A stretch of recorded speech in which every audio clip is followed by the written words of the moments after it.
ಹಿಂದಿನ ಸಂಚಿಕೆಯಲ್ಲಿ ಮಗಳ ಹುಟ್ಟುಹಬ್ಬದ ದಿನ ಆಯಾಸಗೊಂಡು ಕುಸಿದು ಬಿದ್ದ ಮಾನಸಳನ್ನ ಪರೀಕ್ಷಿಸಿದ ಡಾಕ್ಟರ್ ಹೇಳ್ತಾರೆ ನ್ಯೂಮೋನಿಯಾ ಇರುವ ಲಕ್ಷಣ ಇದೆ ಅಂತ.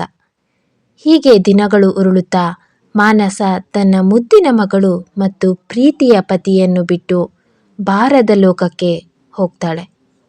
ಕಣ್ಮಣಿ ತಾಯಿಯ ದೇಹದ ಮೇಲೆ ಬಿದ್ದು ರೋಧಿಸ್ತಾ ಇರ್ತಾಳೆ. ಅಪ್ಪ, ಅಮ್ಮ ಎಲ್ಲಿ? ಅಮ್ಮ ಏಕೆ ಮಾತಾಡಲ್ಲ? ಅಮ್ಮ. ಮಹೇಶ್ ಕಲ್ಲಿನಿಂದ ಕೆತ್ತಿದ ವಿಗ್ರಹದಂತೆ ಕುಳಿತು ಹೆಂಡತಿಯ ನೀರವ ದೇಹವನ್ನೇ ನೋಡ್ತಾ ಇದ್ದ. ಕಣ್ಮಣಿಯ ಮುಖದಲ್ಲಾಗಲೇ ತಬ್ಬಲಿಯ ಕಳೆ ತೇಲುತ್ತಾ ಇತ್ತು. ಕೆಲವು ದಿನಗಳಿಂದ ಮಾನಸಾಳನ್ನು ಬದುಕಿಸಿಕೊಳ್ಳುವುದರಲ್ಲಿ ಮಗ್ನರಾಗಿದ್ದುದರಿಂದ ಕಣ್ಮಣಿಯನ್ನು ನೋಡಿಕೊಳ್ಳುವವರು ಯಾರೂ ಇರಲಿಲ್ಲ. ಪಕ್ಕದ ಮನೆಯ ಸೀತಾ ಅವರು ಒಮ್ಮೊಮ್ಮೆ ಬಂದು ಅಮ್ಮ ಎಂದು ಅಳುತ್ತಿದ್ದ ಕಣ್ಮಣಿಯನ್ನು ಕರೆದುಕೊಂಡು ಹೋಗಿ ಊಟ ಮಾಡಿಸಿ ಕರೆತರ್ತಾ ಇದ್ರು. ಕೊಳೆಯಾದ ಲಂಗ, ಕಿದರಿ ಹಾರಾಡುತ್ತಿದ್ದ ಕೂದಲು, 2 ದಿನಗಳಿಂದ ಊಟ ನಿದ್ರೆ ಇಲ್ಲದೆ ಸೊರಗಿದ ಮುಖ, ಅತ್ತು ಕೆಂಪಾಗಿದ್ದ ಕಣ್ಣು ಕಣ್ಮಣಿಯನ್ನ ತಬ್ಬಲಿ ಅಂತ ಹೇಳ್ತಾ ಇತ್ತು. 4 ದಿನ ಅಂತ್ಯಕಾರ್ಯಕ್ಕಾಗಿ ಸೇರಿದ ನೆಂಟರೆಲ್ಲರಿಂದ ಮನೆ ಗಲಾಟೆಯಿಂದ ತುಂಬಿದ್ದರೂ ಕೂಡ ಮನೆಯ ತುಂಬ ಜನವಿದ್ದರೂ ಶೂನ್ಯ ಎಂದು ಅನ್ನಿಸ್ತಾ ಇತ್ತು. 13 ವರ್ಷ ತನ್ನ ಬಾಳನ್ನು ಬೆಳಗಿ ಕಣ್ಮರೆಯಾದ ಹೆಂಡತಿಯನ್ನ ಮರೆಯುವುದು ಅಸಾಧ್ಯವಾಗಿತ್ತು ಮಹೇಶ್ನಿಗೆ. ಮಾನಸ ಅವನ ಸುಖ ದುಃಖದಲ್ಲಿ ಭಾಗಿಯಾಗಿದ್ದಳು. ಮಹೇಶ್ ನೊಂದಾಗ ತಾನು ಕಂಬನಿ ಮಿಡಿದು ಅವನ ವ್ಯಥೆಯನ್ನು ಹಗುರಗೊಳಿಸಿದ್ದಳು. ಸಂತೋಷವಾದಾಗ ನಕ್ಕು ಅವನಿಗೆ ಬದುಕು ಎಷ್ಟು ಸುಂದರ ಎಂದೆನಿಸುವಂತೆ ಮಾಡಿದ್ದಳು. ಮಾನಸ ಇಂದಿಗೆ ಇವನನ್ನ ಅಗಲಿ 15 ದಿನಗಳು ಕಳೆಯಿತು. ಕೆಲಸಕ್ಕೆ ಹೋಗದೆ ಹಾಗೆ ಮನೆಯಲ್ಲಿ ಕುಳಿತಿದ್ದ ಮಹೇಶ್. ಹೆಂಡತಿಯ ನೆನಪುಗಳು ಬೇಟೆಯಾಡ್ತಾ ಇದ್ದವು. ಹೆಂಡತಿಯ ಸದ್ಗುಣಗಳನ್ನು ನೆನೆದು ವ್ಯಥೆ ಪಡುವುದೇ ಅವನ ದಿನಚರಿಯಾಗಿತ್ತು. ಕಣ್ಮಣಿಯನ್ನು ನೋಡಿದರೆಂತೂ ಮಹೇಶ್ನ ಎದೆ ದುಃಖದಿಂದ ಒಡೆದು ಹೋಗ್ತಾ ಇತ್ತು. ಕೆಲವು ಬಾರಿ ಮಗಳ ಮುಖದಲ್ಲಿ ಕಾಣುತ್ತಿದ್ದ ಅಸಹಾಯಕತೆ ಇವನ ಮನದಲ್ಲಿ ಮರುಕ ಹುಟ್ಟಿಸ್ತಾ ಇತ್ತು. ತಾಯಿ ಕಳೆದುಕೊಂಡ ಮಗು ಎಂದು ತನ್ನ ಮಗಳ ಮೇಲೆ ಅಪಾರ ಪ್ರೀತಿ ತೋರಿಸತೊಡಗಿದ ಮಹೇಶ್ ಬೇಗನೆ ಎದ್ದು ಸ್ನಾನ ಮಾಡಿ ಕಣ್ಮಣಿ ಏಳುವಷ್ಟರಲ್ಲಿ ತಿಂಡಿಯನ್ನು ರೆಡಿ ಮಾಡಿ ಮಗಳನ್ನು ಎಬ್ಬಿಸಿ ಸ್ನಾನ ಮಾಡಿಸಿ ಮಗಳನ್ನು ಮುಂದೆ ಕೂರಿಸಿಕೊಂಡು ತಾವೇ ಜಡೆ ಹೆಣೆಯುತ್ತಾ ಇದ್ರು. ಸೊಟ್ಟು ಸೊಟ್ಟಾಗಿ ರಿಬ್ಬನ್ ಕಟ್ಟಿ ಮಗಳನ್ನು ಶಾಲೆಗೆ ಕಳುಹಿಸ್ತಾ ಇದ್ದ. ಕಣ್ಮಣಿ ಶಾಲೆಯಿಂದ ಬಂದ ಕೂಡಲೇ ಊಟ ಮಾಡಿಸಿ ತಮ್ಮ ಪಕ್ಕದಲ್ಲಿಯೇ ಮಲಗಿಸಿಕೊಳ್ತಾ ಇದ್ರು. ಕಣ್ಮಣಿಗೆ ನಿದ್ರೆ ಬರುವವರೆಗೆ ಮಗಳಿಗೆ ರಾಜಕುಮಾರಿಯ ಕತೆ, ರಾಕ್ಷಸರ ಕತೆಗಳನ್ನು ಹೇಳಿ ಮಲಗಿಸ್ತಾ ಇದ್ರು. ಮಲಗಿದ್ದ ಮಗಳ ಮುಗ್ಧ ಮುಖವನ್ನು ನೋಡುತ್ತಿದ್ದಾಗ ಪತ್ನಿಯ ನೆನಪು ಬರುತ್ತಿತ್ತು. ನಿಧಾನವಾಗಿ ಬಳಲಿದ ದೇಹಕ್ಕೆ ನಿದ್ರೆಯ ನಂತರ ಶಾಂತಿ ಸಿಗುತ್ತಿತ್ತು. ಕಣ್ಮಣಿಗೆ ತಾಯಿಯ ನೆನಪು ಆಗಾಗ್ಗೆ ಬರುತ್ತಾ ಇತ್ತು. ಇದ್ದಕ್ಕಿದ್ದಂತೆ ತಾಯಿ ಮಾಯವಾಗಿದ್ದು ಅವಳ ಎಳೆಯ ಹೃದಯಕ್ಕೆ ಬಿಡಿಸಲಾರದ ಸಮಸ್ಯೆಯಾಗಿತ್ತು. ಅಮ್ಮ ಎಲ್ಲಿ ಹೋದಳು, ಏಕೆ ಹೋದಳು ಎಂಬ ಪ್ರಶ್ನೆಗಳು ಅವಳ ಕೋಮಲ ಮನಸ್ಸನ್ನು ಚುಚ್ಚಿ ಗಾಯಗೊಳಿಸಿದವು. ತಾಯಿಯ ಪ್ರೇಮಾಮೃತ ಕಡಲಿನಲ್ಲಿ ಕಣ್ಮಣಿ ಬೆಳ್ಳಿ ಮೀನಿನಂತೆ ಈಜಾಡಿದ್ದವಳು.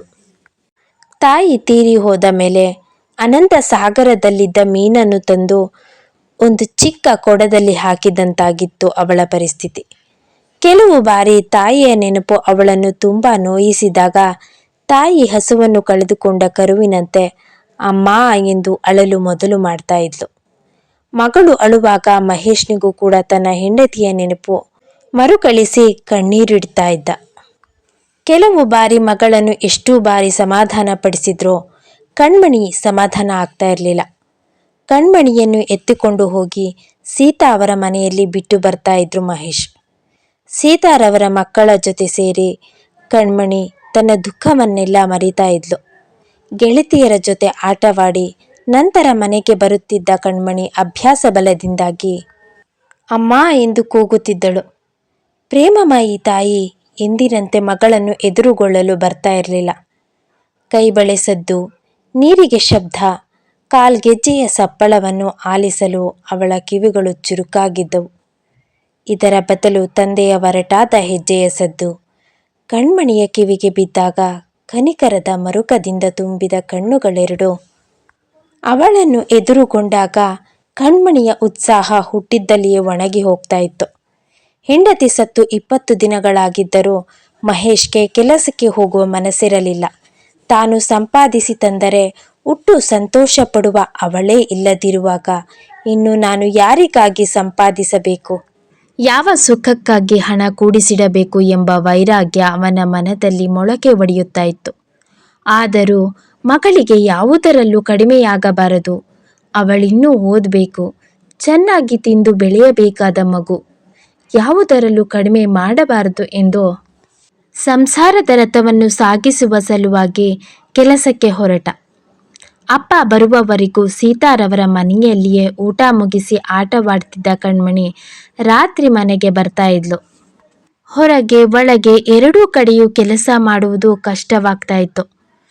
ತಾನೇ ಮಾಡಿದ ರುಚಿ ಇಲ್ಲದ ಅಡಿಗೆಯನ್ನು ತಿನ್ನಲು ಅವನಿಗೆ ಬೇಸರವಾಗಿತ್ತು. ಬರುತ್ತಾ ಮನೆಯ ಕೆಲಸದಲ್ಲೂ ಮಹೇಶ್ನ ಕೈ ಚುರುಕಾದವು. ಮೃದುವಾದ ಕೈಗಳು ಒರಟಾಗ್ತಾ ಇತ್ತು.